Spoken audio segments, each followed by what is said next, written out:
Hi guys, Fosmith here. Um, Today I wanted to talk about a subject that a couple of other YouTubers have broached. It's what's going to happen to Berserk now that Kentaro Miura has passed away. And it's a touchy subject. There's no real way for us to know what's going to happen, but I want to give my thoughts about it, and I want to base it on what I've seen happen in the past. I'm sure most of you know that in Japan, manga artists are essentially one person. It's not a team, it's one person that writes and draws. There are many, many exceptions, but that's generally the case. You have one manga artist, and you may have anywhere from two to five or even seven in the case of some artists, assistants working under them.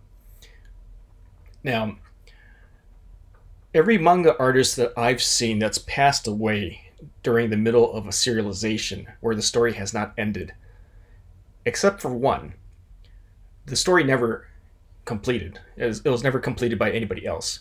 And the reason why is that it's sort of thought as a sacrilege. It's not something that's done in Japan. You respect the memory of the person that has passed on. So the exception that I was talking about is actually this right here, and this is a animation that was actually broadcast in the States as well. It's Crayon Shinchan. Usui Yoshito, the author of Crayon Shinchan, passed away while hiking unexpectedly. He fell off a cliff. Now, Crayon Shinchan is actually an edge case. There's some very particular circumstances around it. Um, it's a really huge franchise. It's an animation that's been on air for 20 years on TBS. Oh, sorry, nope, on television Asahi. If you watch TV in Japan, Crayon Shinchan is on lots of commercials. He's selling bottled water. He's selling Skia's gyudon, which is like a chain like Yoshinoya. So it's not something that could be stopped abruptly. And also, Usui Yoshito actually had a studio system in place. So if you look at right here, this is New Crayon Shinchan by Usui Yoshito in YU Studio. So I think he actually had assistants that were with him for several decades, and they were entrusted in order to carry on his legacy. That's usually not the case. Assistants in Japan are usually on a per job basis. You don't have too many people where assistants will be with one comic book artist for the entire career. And lots of times, the assistant's role in creating manga is very limited. One example that I can think of personally is an animator that I worked with at a studio at Tokyo. He used to be an assistant for a manga artist that was serialized on Monthly Superior, and he said that manga artist, she had one assistant that would erase the pencils after the page has been inked, and that's all that person would do. And that sounds very inefficient, but there was something about the way that person erased that page and was able to get even the deepest pencil marks off that comic book artist liked. So they would be paid for that. Another example is the character designer of Gundam, Yasuhiko Yoshikazu.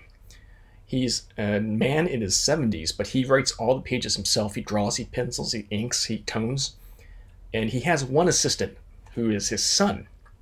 But his what that son does is all he does is he makes his food for him because he's a professional chef. He doesn't actually touch the page. So I've heard a couple people say, well, didn't Kentaro Miura have assistants that could take over his work? My guess would be probably not, especially given the fact that the frequency of his serialization was pretty spotty recently. So he probably doesn't have an assistant that constantly was with him. Of course, this is all hearsay. I don't know. I don't have any facts, concrete facts. I don't think anybody does. Manga artists are really secretive as to what goes on behind closed doors. They don't really reveal all their tricks, as it were. So I suppose it is possible that somebody might take up the reins, but judging from what's happened from, say, for example, the person that wrote the Super Chuka Girl, he committed suicide 4 years ago. His serialization stopped. Um, I don't. I can't think of any other ones off the top of my head, but I know that the case of Crayon Shinchan was an edge case.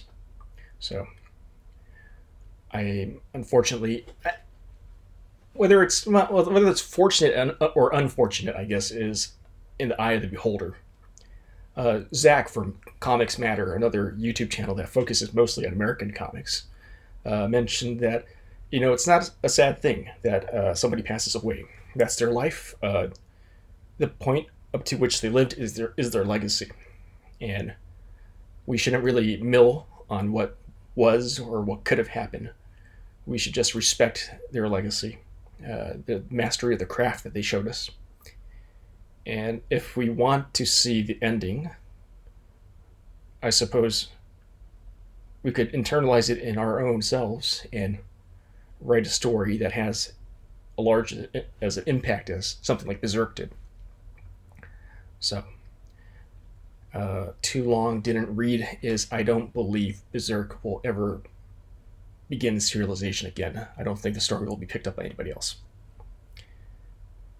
Okay, this has been Fosmith. Thank you for listening today. If you'd like to hear more of these kind of videos about the manga industry or Japan in general, please hit like and subscribe. Thanks a lot. Peace.